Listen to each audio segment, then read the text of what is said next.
let's just jump into it. Let's talk about just in general. If nobody here knows anything about your book or yourself, tell us a little bit about Farewell, Dorothy Parker. I wanted this to be able to have an arc that Dorothy Parker could sort of be her mentor and help her through something. So the main character that I came up with is named Violet, and she's a movie critic. And in many ways, she's the opposite of Dorothy Parker because she's so timid, she can't get anything out. She has a lot of social phobia, and she can't bring her inner bitch to the light, as you will. So the ghost of Dorothy Parker winds up hitching a ride onto her life, moves into her home, and becomes her mentor and in some ways her tormentor. And the whole idea of the book is for Violet to have this outer journey because there were things she has and things she needs to accomplish in life, but also have this inner journey that Dorothy Parker helps her with, where she helps her find her voice. And it was also important for me to let Dorothy Parker have an arc in the book as well. So she goes on a journey too. So that's sort of the basic concept behind the book. Did you consider any other character besides Dorothy Parker for the book? I mean, Farewell, Lillian Hellman wouldn't have really rolled off the tongue, would it? Yeah, no, the reason that it was Dorothy Parker was because I'm such a fan of but her short stories, her poetry, her essays, her letters, and I'm so intrigued by life and her wit and the way she was able to find humor despite all the darkness in her life. So, and not only that, I mean, in many ways, she was the voice I've carried around on my shoulder my whole life, making these snarky remarks about my life and my choices in this crazy modern world. So to me, it was a natural. In fact, when I got the idea to resurrect her as a character, it was about the most exciting fiction idea I'd ever had. And I was just, thrilled to start writing these scenes and bring Dorothy Parker to life. And for me, writing is a very auditory experience. And I went into this believing that because I knew Dorothy Parker's voice so well, that I would be able to put her in the scenes and just hear her speak. But what I learned from writing it, and I always appreciated her economy of words, but I didn't appreciate it as much until I started writing the book and realized how carefully I had to hone absolutely every single line that she uttered to make it sound. It was a great lesson for me because I think that I'm a pretty economical writer. But Dorothy Parker made me realize that there's always more that you can cut, and there are ways to just get it honed finer and finer and finer and finer. So it was a learning experience. It was frustrating. It was wonderful. I'm looking forward to doing it again. Writing Dorothy Parker as another character, but it was from start to finish. It was an interesting experience, an amazing experience, and I was really thrilled to publish the book. How did you get into writing in her voice? Try to get into her head.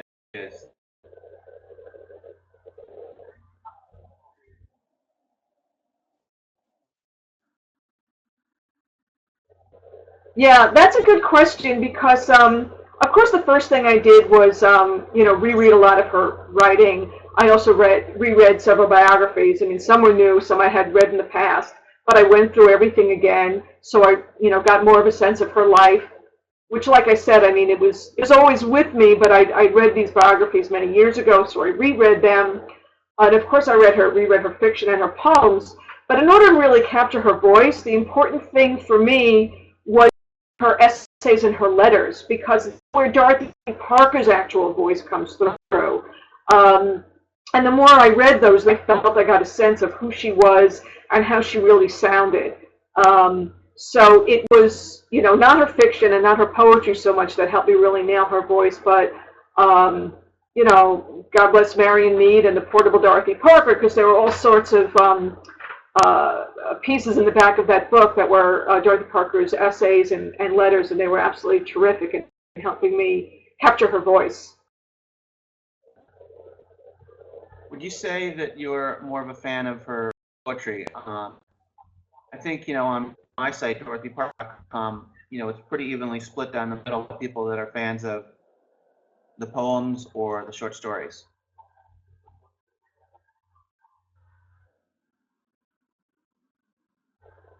Yeah, I would say it's probably evenly split for me too, and it probably always was evenly split.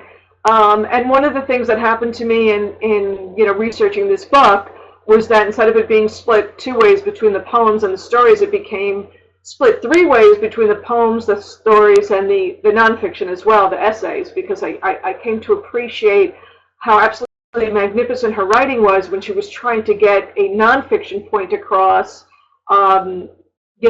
How succinctly she could do it and how brilliantly she could do it and how much she could get across with very few words, and how truly astounding her wit was. Not just, reading it and laughing and enjoying it, but then when I had to recreate that in the book, I appreciated it about 1,000 times more because I understood how really difficult it is to craft the kind of wit that was, clearly so natural to her.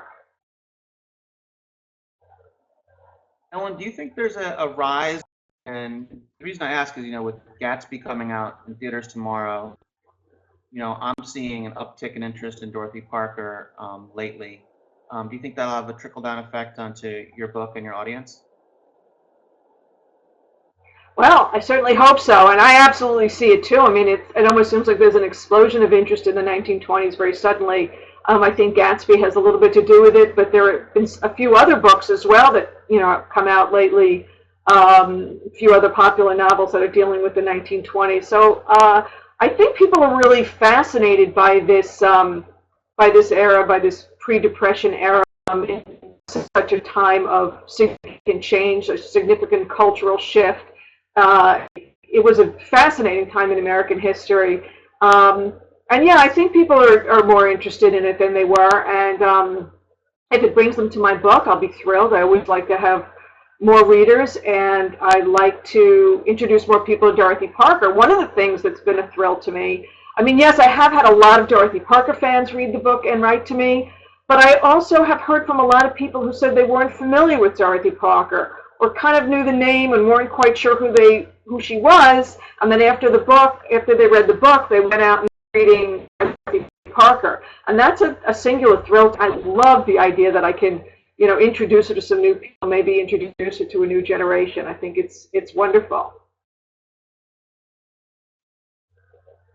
I agree with you. I think that's the main reason for the Dorothy Parker Society. And one of the things I see with the new edition of my book, Journey in Dorothy Parker's New York, and I'm doing a cocktail book on Dorothy Parker's drink recipes. I think that there's a big upswing in interest in the 20s, partially from Boardwalk Empire and Downton Abbey, but I think people that like the books, they're also going to like dressing up and going to parties, and so I think it all fits in really nicely. Tell us a little bit more of what's next. You said that you're doing another follow-up. You have a follow-up to the book? Yeah, that was a tremendous thrill for me because I actually had this idea, not a fully formed idea, but this little concept sort of floating around in the back of my mind about resurrecting her again. I mean, she's such a wonderful character, and I really did enjoy bringing her to life so much. So this idea about for a story that really, I don't want to give too much, it's really in the embryonic stages right now, but I was seeing her in the Algonquin, and I did have this idea of bringing her back to life with a whole different cast of characters. And this was in the back of my mind, and then my publisher actually contacted me and said, what would you think about,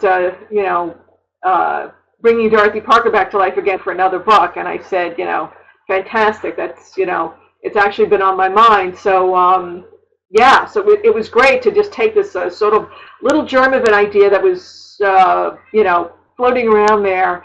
And I've been working very hard, doing my wee hours of the morning writing, which is when I'm at my most creative, getting up at 5 a.m. and working on this brand new book with Dorothy Parker's ghost being resurrected in the Algonquin Hotel. But there's another character who's kind of so different from Violet, who was very shy and retiring. The man in this book is going to be Dorothy Parker's foil, and it's, she's kind of met her match here. So here's somebody who's sort of as outrageous as she is, but in different ways. So I'm going to do that. It's going to be another couple of years before it's on the shelves, but it'll be occupying my life for a while now. Well, I just had coffee at Algonquin this morning, and I can report the coffee is still fantastic, and the lobby was very crowded. They're doing a gangbuster business there. Do you want to throw it open to some questions from the room now? I would love to take some questions from the room. I think we need somebody from Shindig, the tech end, and to step in here. Who's going to come? Hello there. Hello there. So if anybody has any questions, hi. Hey, Do you have any this is questions Tom. from the group or questions for you to read? Hi there. Yes, so just a reminder to everyone that if you'd like to ask your question via video, you can click the raise hand button in the bottom right-hand corner. Hi, Tom. And if you'd like to ask your question via text, you can do so by clicking the ask a question button in the bottom right-hand corner. So we have one question here already in the queue. Ellen, how did you and Kevin meet each other?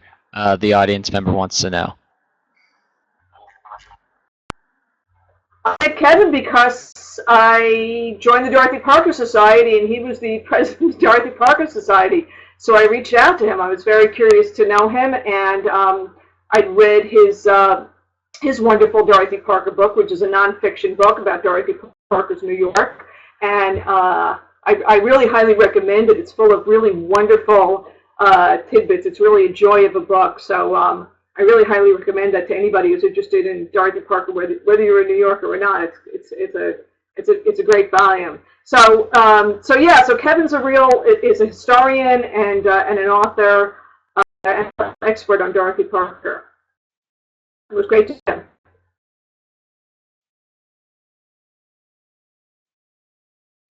That's great to hear. So Mary has a question from the audience here. And I can keep on talking while we wait for more questions. And she says, do you have a title for the new Dorothy Parker book yet?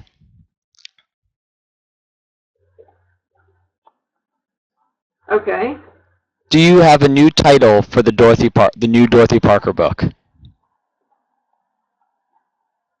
I don't have a title yet for the new book.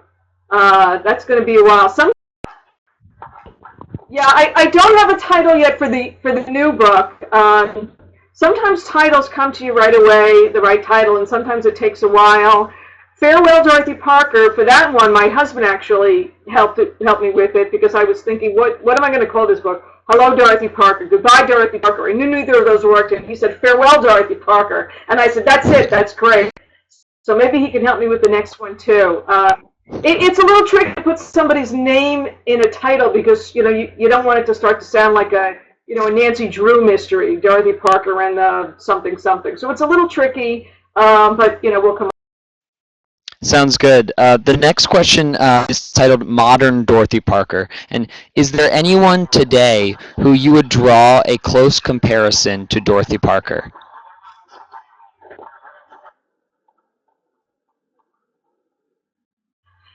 People ask that question. Dorothy Parker was so unique. I'm not really sure we have a modern Dorothy Parker. Probably the closest one would be Fran Lebowitz, who's so original and such an incredible wit and a true. She's probably the one that I would consider closest in the modern world. And she's brilliant, and I'd love to read something new by her one day. That's great. I'll have to check her out. The next question is on writing process here. And so it says, as a fellow writer, I'm always curious about other writers' process when writing. What is your daily writing process?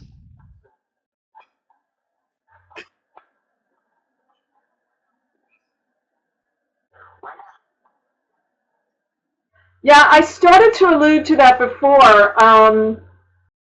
I my process. I just want to make it clear that whatever works for you is the right process for you. So there's not one